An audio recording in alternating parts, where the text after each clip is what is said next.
Hello, this is Dr. Grande. Today's question is, can I analyze the case of Megan Hargan? Just a reminder, I'm not diagnosing anybody in this video, only speculating about what could be happening in a situation like this. If you enjoyed this video, please like it, subscribe to my channel, and consider supporting me on Patreon. I will put the link to Patreon in the description for this video.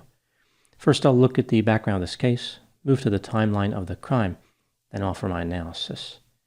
This case takes place in the city of McLean, Virginia, which is in Fairfax County. McLean is just west of Washington, D.C., and is the third wealthiest city in the United States. In June 2017, a 63-year-old woman named Pamela Hargan lived in a $1.3 million house at 6708 Dean Drive. She was the vice president of human resources for a government contractor. Her net worth was somewhere around $8 million. Pamela had been married and divorced many years earlier. She had 3 daughters, 34-year-old Megan, 32-year-old Ashley, and 23-year-old Helen. Megan, Megan's 8-year-old daughter, and Helen lived with Pamela in Pamela's house. Ashley lived in a separate residence nearby. Helen graduated from college in 2015. Pamela had given Helen money to buy a house. It was being built in Loudoun County, Virginia. Helen was living with her mother until the house was completed, at which time Helen and her boyfriend Carlos Gutierrez planned on moving into the house together. Megan and her daughter were living in the house temporarily because her husband was in the military. Megan was not doing well financially. She was unemployed and only had $30 to her name. Without her mother's knowledge, Megan used Pamela's financial account statements to qualify for a loan to purchase a house in West Virginia. Megan also had access to her mother's account passwords. Before moving to the timeline of the crime, let's hear a word from today's sponsor, Upside.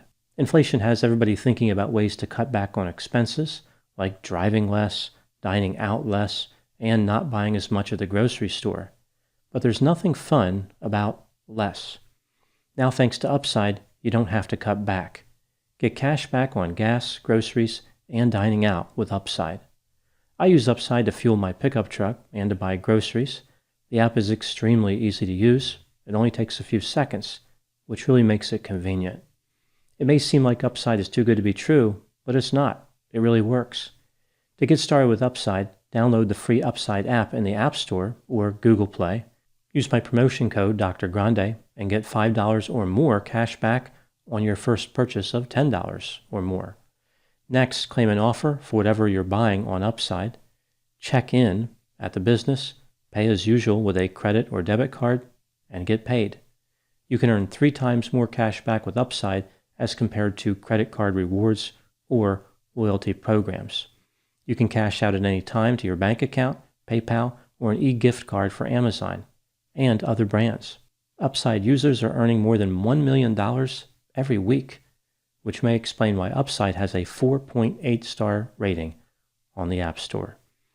Now moving to the timeline of the crime. On June 13, 2017, Megan called Pamela's bank and impersonated Pamela. She tried to get the bank to transfer almost $420,000 to her title company. As a security measure, the bank called the number they had on file for Pamela. When Pamela answered, they asked her if she had approved the transfer. Pamela denied any involvement and blocked the transfer. On June 14, 2017, Pamela, Helen, Megan, and Megan's daughter were all in Pamela's residence in McLean, Virginia. Helen's boyfriend, Carlos Gutierrez, was in Dallas, Texas. According to Carlos, sometime around 11:30 a.m., Helen called him and told him that her sister Megan had killed their mother, Pamela. Carlos said that Helen was crying and frightened. Helen told Carlos that Megan was downstairs transferring money on the computer. In another call to Carlos, Helen said that she could hear her mother dying. So it sounds like Megan shot Pamela, and Pamela survived for a short time before dying. Carlos advised Helen to exit the residence, but Helen told him that she was concerned for the safety of Megan's daughter. At 1:15 p.m., Carlos started receiving text messages from Helen's phone. One of the messages read, "Everything is fine. I'm not mad at Megan." It's fairly obvious that Megan is the one who wrote this. I'm surprised that she did not also write, "And by the way, Megan definitely did not murder anybody today. Absolutely zero Megan-involved homicides happening here." Carlos contacted the police at 1:44 p.m. They gave him a hard time because he was calling from Texas and trying to report a crime in Virginia. He called back and said he thought someone might be dead. Even still, the police didn't seem too enthusiastic about investigating. I guess it all sounded like a lot of work with the murder part and everything. The police did not arrive at Pamela's house until about 3 p.m. They broke the front door in and found the bodies of Pamela and Helen. Pamela was found lying in a laundry room between the kitchen and the garage. She had been shot 2 times with a .22 caliber firearm. Pamela's body was covered with a comforter, and her phone was on top of the comforter. Upstairs, the police found Helen in the bathroom adjacent to her bedroom. She was dead from a single gunshot wound to the head. Her body was on the toilet, and she had a Ruger 96-22 rifle positioned between her legs with the barrel pointed toward her head. This is a .22 caliber rifle which is similar to the extremely popular Ruger 10-22. It even uses the same magazines, but it is not semi-automatic like the 10-22. Rather, it is a lever action, so the action must be cycled by swinging a lever forward and back. Here's what the police found as the investigation continued. Helen's phone contained no fingerprints. It looked like the screen had been smeared by someone's hand. Helen's DNA was on the gun case for the Ruger rifle. No DNA or fingerprints were found on the rifle itself. Helen had been shot in the top of the head, which would be highly unusual if the wound was self-inflicted. The way the rifle was positioned, there should have been a lot of blood on the rifle from her head, but there wasn't. The rifle was owned by Megan's husband, who was in the military and not in the area. Megan had access to that weapon. Her DNA was on the handles of the gun case. Megan had gunshot residue on her hands. When the police initially searched the house, they found a book on a basement shelf full of Pamela's financial account passwords. They did not have a search warrant for that item, so they took a photograph of it and left it behind, with the intent of securing a search warrant and looking at it more closely later. A few days when they returned with the warrant, the book was gone. The police interviewed Megan.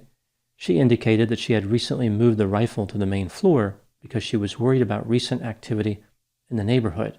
She claimed that she had witnessed 2 suspicious men in the area. Megan said that other people reported the men as well, but this was not true. No one else had reported it. Megan told the police that something really changed with her sister Helen during the last couple of months. Helen was depressed. Megan said that Pamela was upset with Helen because Helen intended to move Carlos into the new house that Pamela had purchased for Helen. Pamela threatened to back out of the deal to buy the house. The police initially believed that Helen killed her mother before bringing an end to her own life.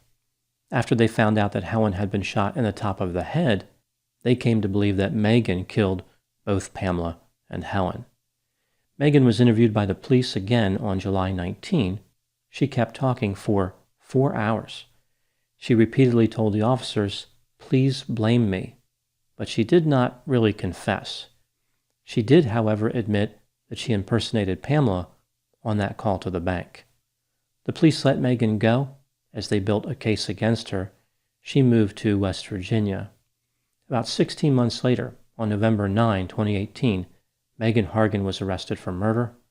When the police searched Megan's residence, they found the missing book containing Pamela's passwords. Here was the prosecution's theory of the crime. Megan tried to use Pamela's financial information to buy a house. She impersonated her mother in order to complete the transaction. Pamela found out, which led to a confrontation on June 14, 2017. Megan killed Pamela at around 11:30 a.m. She logged onto a computer to transfer money from Pamela's account. there was a record of this. Megan killed her sister Helen at about 1:15 p.m. before leaving the house. Megan's trial was held in 2022. She was convicted on March 26 of 2 counts of first-degree murder. The jury recommended life in prison for each account. Her sentencing is scheduled for the end of October 2022. It is very likely she will never get out of prison. Now moving to my analysis. Was Megan Hargan actually guilty of murder? Let's take a look at the evidence both for and against the idea that she was guilty, starting with the inculpatory factors. Megan admitted that she impersonated her mother to take her mother's money. She transferred Pamela's money from a computer in the house right around the time of the murder. Megan took a book of Pamela's passwords after the murder. Megan had access to the murder weapon. Megan had gunshot residue on both her hands. The circumstances surrounding Helen's death are inconsistent with Helen being the shooter. For example, the bullet entered the top of her head. Helen's boyfriend said that Helen told him that Megan killed Pamela. Helen did not have a motive to kill Pamela. There's no evidence that Pamela was going to cancel the purchase of Helen's house. Megan was familiar with the rifle because it was owned by her husband. It seems unlikely that Helen was familiar with the rifle or firearms in general.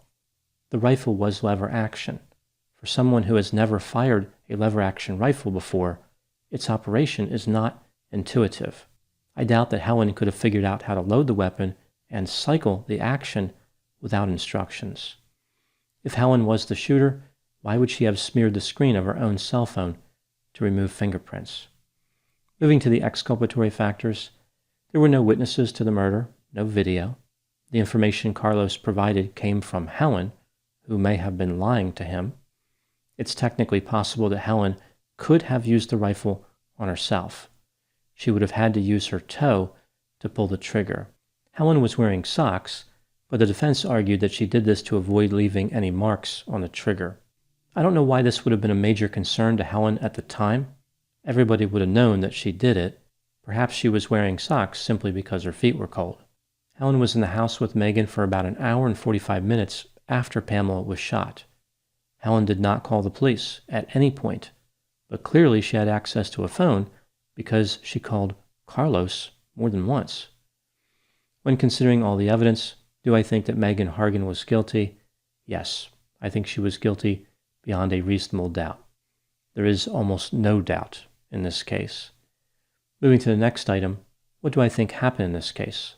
This is just a theory, my opinion. Pamela was a wealthy and successful individual. She wanted to be generous to her daughters, but she was disappointed in Megan for some reason. Pamela strongly favored Helen. Perhaps Helen reminded Pamela of herself. For example, Helen had earned a college degree. Maybe Pamela felt as though Helen was more ambitious. It's not clear why Pamela favored her, but it seems like she did. Pamela decided to buy a house for Helen. Again, this was being built at the time of the crime. This was an expensive purchase, one that would have given Helen a significant financial advantage over her sister Megan. As all this was happening, Megan was getting increasingly frustrated. She was extremely envious of Helen and angry at her mother for buying a house for Helen, but not buying one for her. Megan had a sense of entitlement, a lack of empathy, and a lot of anger. She could not deal with the disparity and decided simply to take what she wanted, or in her way of thinking, to take what she deserved. Megan could not get her mother's love or approval, but she could get her money. She somehow believed that doing this would take away her pain and make things right. It would make Megan equal to Helen. She used Pamela's financial documents to get approved to buy a house and impersonated her in an effort to make the actual purchase. Pamela was notified and blocked the transfer of funds. At this point, a few different things could have happened.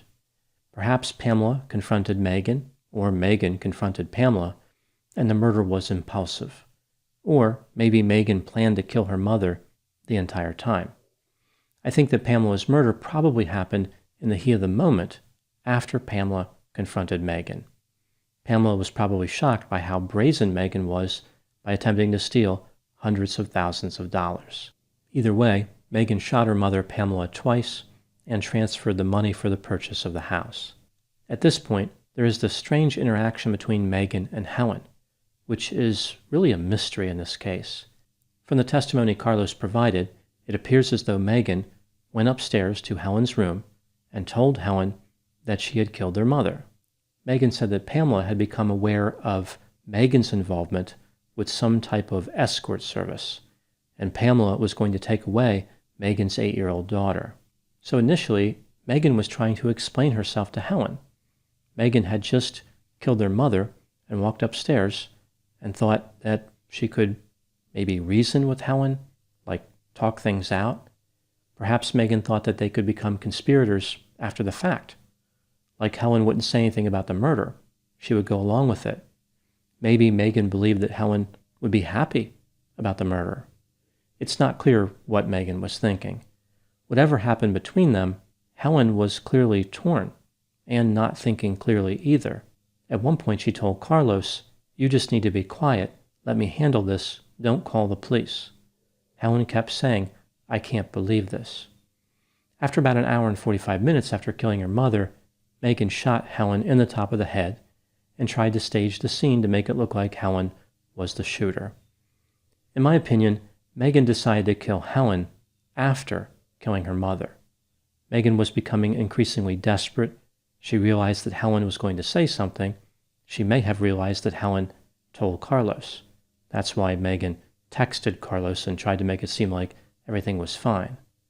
Megan decided to kill Helen to eliminate a witness and to frame her as the perpetrator. Under my theory of the crime, Megan committed a second-degree murder when she killed her mother and a first-degree murder when she killed Helen. Now moving to my final thoughts. This case highlights the dangers of having a sense of entitlement. Megan simply could not stand to see Helen receive a symbol of Pamela's love and to be denied that symbol herself. Her narcissism was so extreme that she killed not only her mother, who was exhibiting the favoritism, but her sister, who was the recipient and beneficiary of the favoritism. Megan killed 2 innocent people and destroyed her own future in order to get revenge. She could not stand being rejected, therefore she delivered the ultimate rejection in return. Those are my thoughts in the case of Megan Hargan. Please put any opinions and thoughts in the comment section. They always generate an interesting dialogue. As always, I hope you found my analysis of this topic to be informative. Thanks for watching.